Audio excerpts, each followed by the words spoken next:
Mardi 29 juillet 2014, merci d'être avec nous pour suivre ce journal sur la télévision Labari, mais d'abord les titres. La conférence nationale souveraine à 23 ans, ce 29 juillet 2014, une rencontre entre les fils du pays. 23 ans après, que faut-il retenir de cette importante rencontre? Vous le saurez dans ce journal. Opération de curage des caniveaux ce matin au quartier Kirkousé du 5e arrondissement, une initiative des habitants de ce quartier pour assainir leur cadre de vie.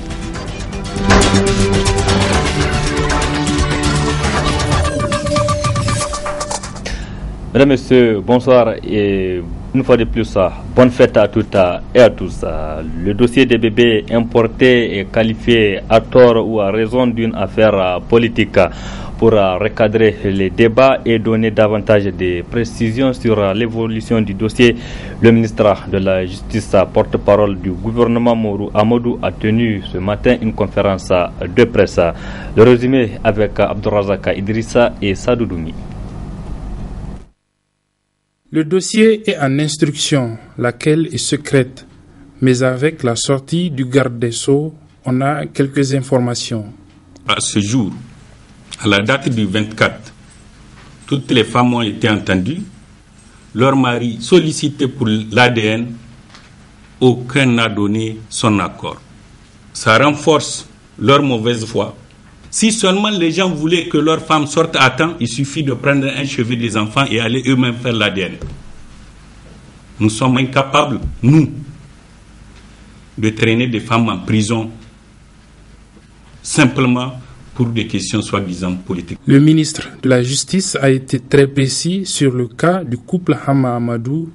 Ce dernier a en effet récemment, dans une interview dans un journal, déclaré qu'il est prêt pour un test ADN. Pendant qu'il a accordé l'interview à son journal, le juge d'instruction a convoqué sa femme qui a dit qu'ils ne sont plus dans cette posture d'ADN. Nous sommes obligés d'en parler. Et évidemment, au début, quand ils ont compris que c'était juste une petite affaire, ils ont dit oui, ils sont prêts pour l'ADN. Maintenant, ils reculent. Ils ne veulent pas de l'ADN. Ça, je suis catégorique. S'ils le veulent, demain, on le fait. Quant à savoir si le gouvernement est prêt pour mettre à la disposition de la justice, le ministre Abdoulabo, dont une des épouses est aussi impliquée dans cette affaire, son porte-parole rappelle ceci.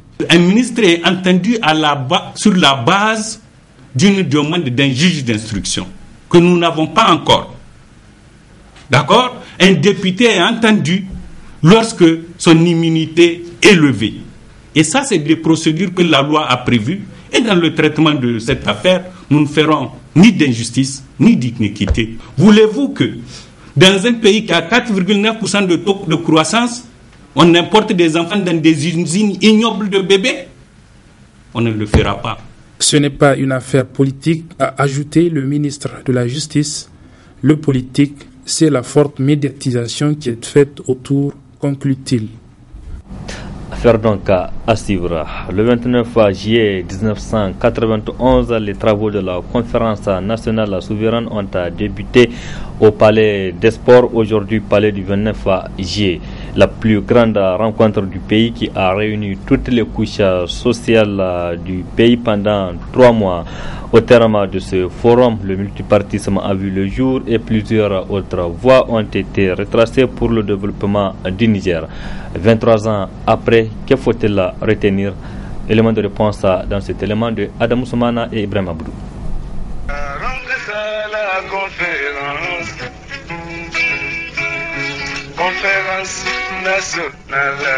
Cela fait exactement 23 ans, jour pour jour, que s'ouvrait la plus grande rencontre entre les filles et fils du Niger, la conférence nationale souveraine, ayant réuni plus d'un millier de représentants de toutes les couches socio-professionnelles pour échanger sur la marche du pays. Un 23e anniversaire de ce grand événement que Alternative Espace Citoyen a mis à profit pour organiser la présente conférence débat afin de provoquer une réflexion collective sur les défis de la démocratie nigérienne. En marge de ces conclaves, quelques acteurs de la conférence nationale nous dressent leur constat de 23 ans de cette expérience. Naturellement, les acquis, c'est les principes fondamentaux qui ont été obtenus. la pratique de ces grands principes de droit et de liberté ne sont pas aujourd'hui et n'ont pas été toujours hier mis en application. Il y a eu beaucoup de déviations. Et aujourd'hui, ce qu'il faut regretter, c'est que les acteurs de la conférence nationale, qui avaient prétendu un moment gérer le pays tout de suite, et ils l'ont géré d'ailleurs un peu après la conférence avec le gouvernement, la transition démocratique, ayant constaté leur échec. Aujourd'hui, ces gens-là, 20 ans après, restent encore incapables de donner les références historiques de ce qu'ils avaient proclamé hier. C'est en cela qu'on est surpris que des acteurs motivés hier deviennent aujourd'hui des antidotes de ce qui devait être l'acquisition positive pour le peuple nigérien. On a assisté, si vous voulez, à toute une série de remises en cause de la démocratie. On a assisté à des coups d'État. On a assisté à la dépravation des valeurs qui ont conduit à la conférence nationale. Parce qu'aujourd'hui, ce que vous constatez, qu'est-ce qu'on constate aujourd'hui, c'est que quand même, il y a une volonté de remise en cause de toutes ces libertés fondamentales-là. Il y a une critique forte qui est adressée à la plus grande partie des acteurs politiques de la scène politique du Niger. Parce que 23 ans après, nous assistons à l'instrumentalisation de cette jeunesse qui a été le moteur vraiment du lancement de cette conférence nationale parce qu'elle a payé le prix fort.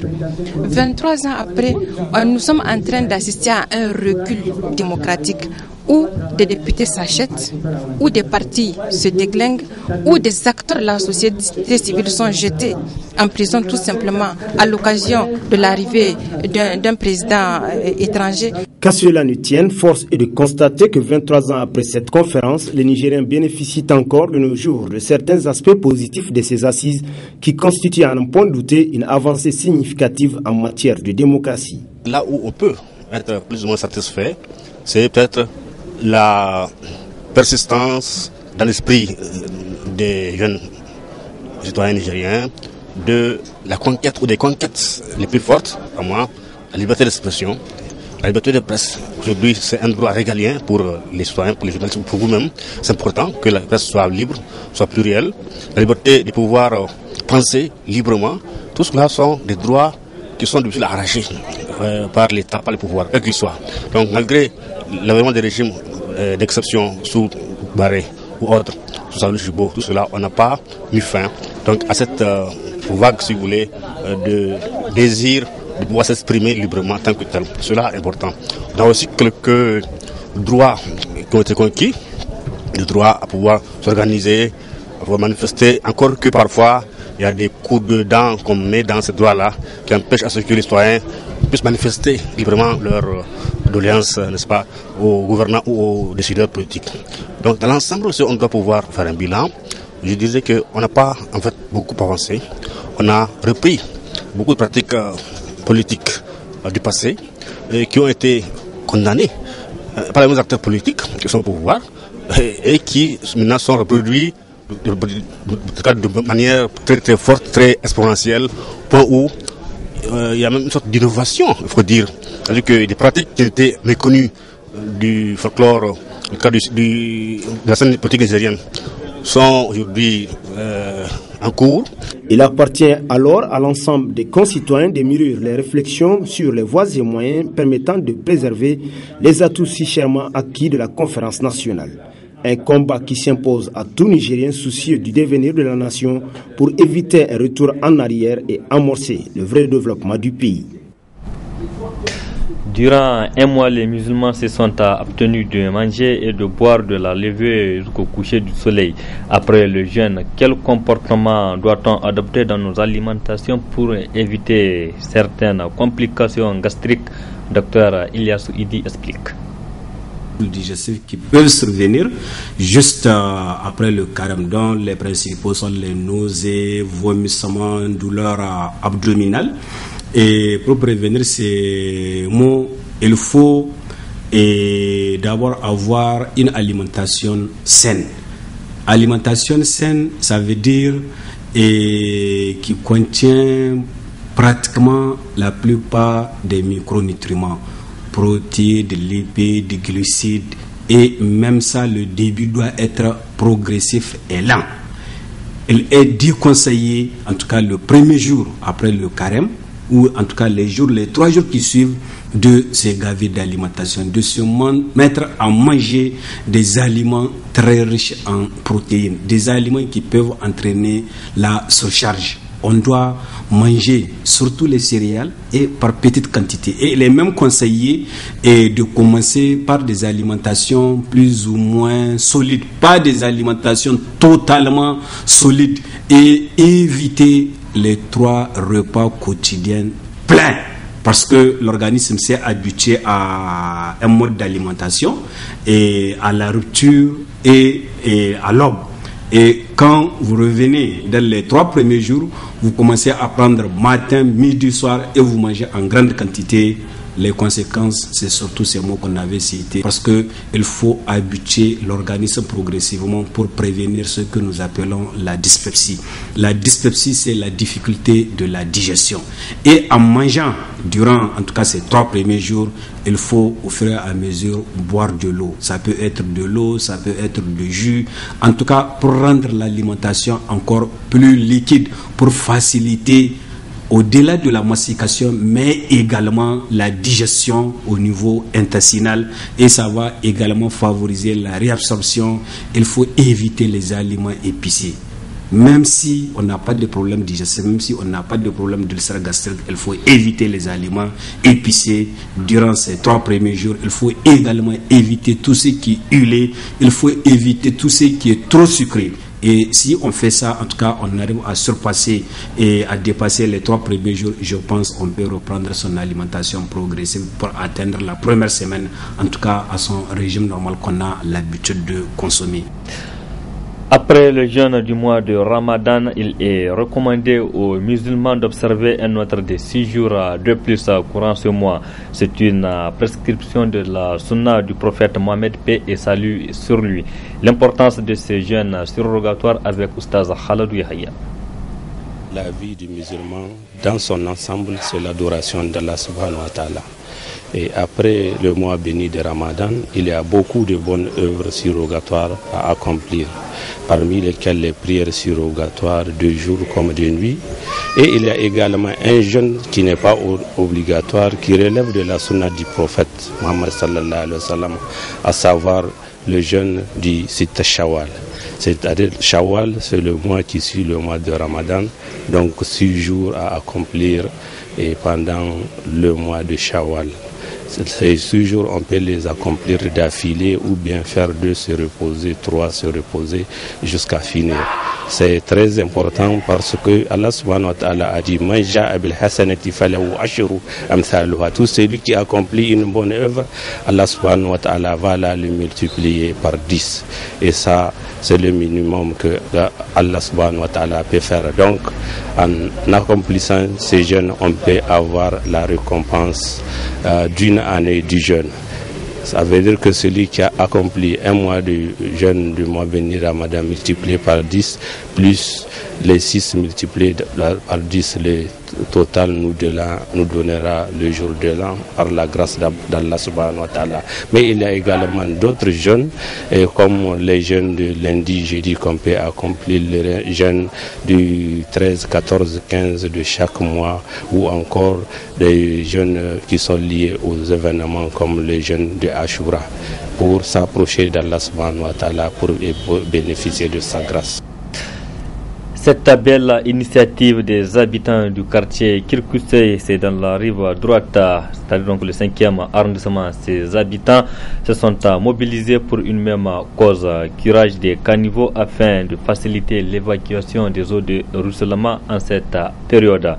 Vieux et jeunes munis des pelles, ils n'ont pas attendu la réaction des autorités municipales du dit arrondissement pour procéder à l'acte. Reportage Souleymane Barma, Halidou Bourema. On est mieux servi que par soi-même, a-t-on coutume de dire. La population de Kirkisoy l'a bien compris à travers des travaux de curage et de désensablement des caniveaux qu'elle a entrepris avec l'aide des jeunes du quartier afin de prévenir les risques d'inondation en cette période de fortes précipitations. Déjà à la mi-juillet, les habitations de ce quartier riverain du fleuve ont échappé de justesse à la catastrophe.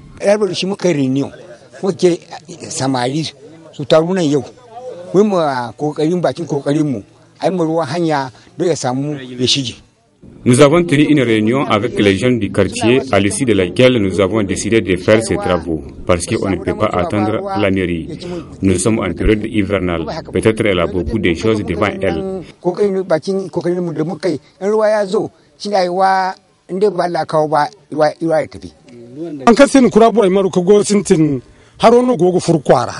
Les caniveaux sont bloqués, l'eau ne coule pas comme ça se doit, raison pour laquelle nous sommes ici pour les travaux. Si les autorités peuvent nous venir en aide, nous serons épargnés des inondations. Aux autorités, surtout à celles du 5e arrondissement, les habitants de Kirkisoy proposent une alternative à ce problème qui a été à la base d'une bagarre qui les a opposés l'année dernière à leurs voisins de Bangabana.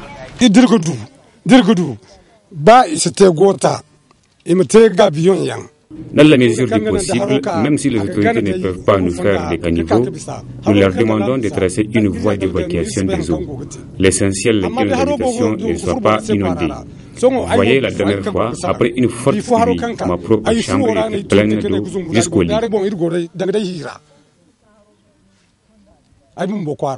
La bonne volonté exprimée par cette population de Kirkisoy fait réagir le 5e arrondissement qui aurait promis d'entreprendre des travaux de réaménagement dès ce mercredi 30 juillet, ce qui permettrait de faciliter l'écoulement des eaux de pluie. Conférence de presse ce matin au centre de Rokaya du quartier Nouveau au marché. C'est une conférence donc animée par Cheikh Ben Halima Abdullah Raouf. Objectif à informer la population du début d'une campagne de formation et de traitement des maladies mystiques. Asmana China et Cheikh Gisso y étaient. Voici ce qu'ils nous rapportent. C'est une conférence de presse pour informer le public du lancement de la campagne de formation et de traitement des maladies mystiques à travers la Rukia. Le message que nous avons à passer aux populations, c'est que comment reconnaître les maladies mystiques. Il y a 4 symptômes qui sont, les blocages dans la vie, niveau de travail, mariage, argent, études. Deuxièmement, les problèmes de santé anormaux, où la médecine ne comprend pas le problème. Et troisièmement, les états mentaux anormaux, la colère, la déprime, l'oubli, jusqu'à la folie. Et 4e symptôme, c'est les cauchemars. Donc tout ce qu'on vous fait mystiquement, ça va sortir dans les rêves. On rêve qu'on est poursuivi, on rêve des serpents, des animaux, de l'eau, de chuter, des morts, etc. Donc ces 4 symptômes sont dans le Coran et font la différence, la distinction entre les problèmes normaux et paranormaux. Si vous avez ce genre de problème, il faut vous soigner avec le Coran. Donc lire le Coran dans l'eau pour boire, se laver, asperger la maison. Et il y a surtout, il faut éviter le shirk, l'association Allah Tabaraka Ta'ala, la sorcellerie, qui est une forme de mécréance, de polythéisme. Cheikh Ben Halima Abdelrouf explique les techniques utilisées pour traiter ces maladies mystiques. Par la grâce d'Allah Tabaraka Ta'ala, le traitement que nous utilisons, c'est à base de la récitation du Coran sur la personne. On utilise les ventouses, al-hijama, qui sont recommandées aussi par une quarantaine de hadiths du prophète sallallahu alayhi wa sallam. Et dans un hadith, le prophète sallallahu alayhi wa sallam dit que la ventouse, c'est un remède contre la sorcellerie. Ça permet de sortir la sorcellerie et les djinns quand ils sont dans le corps de la personne. Donc on pose des ventouses, on lit le Coran à la personne. Le traitement, aussi on va vous donner du sana, le séné, à boire. Et ça fait vider le ventre, ça enlève la sorcellerie qui est mangée. Nous avons aussi une technique que nous appelons le captage. Ça consiste à inverser le phénomène de possession. Quand quelqu'un est possédé par les djinns et fait des crises, on va lire le Coran sur lui jusqu'à pouvoir convertir les djinns ou les chasser. Une fois que la personne est guérie, ça va laisser une ouverture entre lui et le monde des djinns qui nous permet d'attraper les djinns des gens à travers cette personne. Avec quoi on les attrape? Juste avec le Coran, et on demande à Allah de les amener et ils viennent. Et les jeunes sont à ce moment-là dans une position vulnérable. Et en lisant le Coran encore, on va les convertir pour qu'ils s'en aillent. Cette campagne de formation et de traitement des maladies mystiques durera 2 semaines. Profitez-en donc pour votre santé en vous rendant au centre de Rukia situé au quartier Nouveau Marché. Les conseillers du Conseil supérieur de la communication CSC sont en formation, donc sont en session ordinaire du mois de juillet depuis ce matin. Plusieurs sujets seront débattus au cours de ces assises, notamment les modalités de recouvrement des redevances pour l'exploitation d'un service de radiodiffusion sonore ou télévision privée. Le compte rendu de la cérémonie d'ouverture avec Michel Dedi et Halidou Brema. Ce sont au total 6 points qui seront passés au peigne fin au cours de cette session qui va se dérouler en 3 temps forts. Le premier est relatif à l'examen de la proposition d'arrêté interministériel portant modalité de recouvrement des redevances pour l'exploitation d'un service de radiodiffusion sonore ou de télévision privée, communautaire ou associatif. Cette proposition est faite en application de l'article 48 de la loi 2012-34 du 7 juin 2012 portant composition, attribution et fonctionnement du Conseil supérieur de la communication. Cet article précise que les modalités de recouvrement des redevances sont fixées par arrêté conjoint des ministres en charge des finances et de la communication. Afin d'accélérer le processus, la plénière du Conseil supérieur de la communication a jugé nécessaire d'élaborer une proposition qui sera par la suite soumise aux services compétents des 2 ministères pour adoption. Le deuxième temps fort de notre session est relatif à la mise en place du groupe de travail chargé de la répartition du fonds d'aide à la presse au titre de l'année 2013. Ce groupe de travail a pour principale attribution de fixer le barème suivant les critères définis par la délibération déterminant les conditions d'éligibilité au fonds d'aide à la presse et les modalités de son attribution, d'étudier les dossiers de demande d'aide soumises par les entreprises ou organes de presse, de sélectionner les demandes jugées éligibles, de classer les demandes d'aide jugées éligibles par ordre de mérite, de proposer la répartition du fonds d'aide selon les quotas équitables entre les différentes catégories de médias, de préparer les projets de convention d'attribution des aides donc au titre du fonds d'aide, et enfin d'assurer le suivi de l'exécution des conventions d'attribution du fonds d'aide. Le troisième temps fort de notre session sera consacré à l'examen du rapport du groupe de travail chargé de l'élaboration de la stratégie de communication du CSC. En ce qui concerne ce dernier point, le président de cette instance de régulation a rappelé qu'un groupe de travail a été mis en place et a déjà déposé un rapport bâti autour de 3 axes avec plus d'une 50aine d'actions et d'activités de communication proposées pour couvrir la période 2014-2018. Cette session, qui durera 5 jours, permettra également d'adopter le procès verbal de la session du mois de juin et d'échanger sur la vie du CSC. Du sport pour clore ce journal à l'occasion de la fête de l'Aïd el-Fitr ou fête de Ramadan célébrée hier. La Fédération nigérienne des sports équestres a saisi l'occasion pour organiser une grande course hippique dénommée Prix du ministre de la Jeunesse et des Sports. C'est une compétition internationale qui s'est déroulée en plusieurs catégories. Au terme, des prix ont été attribués aux 3 premiers de chaque catégorie. Le compte rendu avec Nafis Zakou et Sadou Doumi.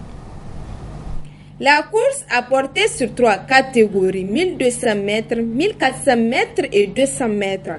Elle a mis aux prises les chevaux venus des différentes régions du pays et ceux du Nigeria. Et au finish, c'est le cheval Hak Allaheso de Ousmane Yakouba de Niamey qui a remporté le grand prix du ministre de la Jeunesse et des Sports, une voiture plus 50 000 francs. Après un mois d'abstinence, nous venons en tout cas couronner tout cela par un sport de loisir. Pendant quelques heures, nous avons oublié toute la soif et toute la faim que nous avons endurée pendant un mois. Je suis très très content. Ça fait la deuxième fois que j'assiste à des grandes courses depuis que je suis à la tête de ce ministère. Et je vois que les choses vont crescendo, ça ne fait que en tout cas évoluer et je les encourage en tout cas à œuvrer dans ce sens-là. Surtout que je venais d'annoncer donc au président de la fédération de club équestre que dans le cadre donc de la célébration du 18 décembre qui aura lieu à Dosso, nous sommes en train de faire un hippodrome tout neuf en tout cas à Dosso. Et nous le ferons également dans les autres contrées du pays. Le sport équestre figure parmi les disciplines sportives qui suscitent assez d'engouement au Niger. C'est pourquoi le ministre de la Jeunesse et des Sports entend promouvoir la pratique de ce sport au Niger. Point final de cette édition, mesdames et messieurs. Merci à vous qui l'avez suivi et resté en compagnie de nos programmes.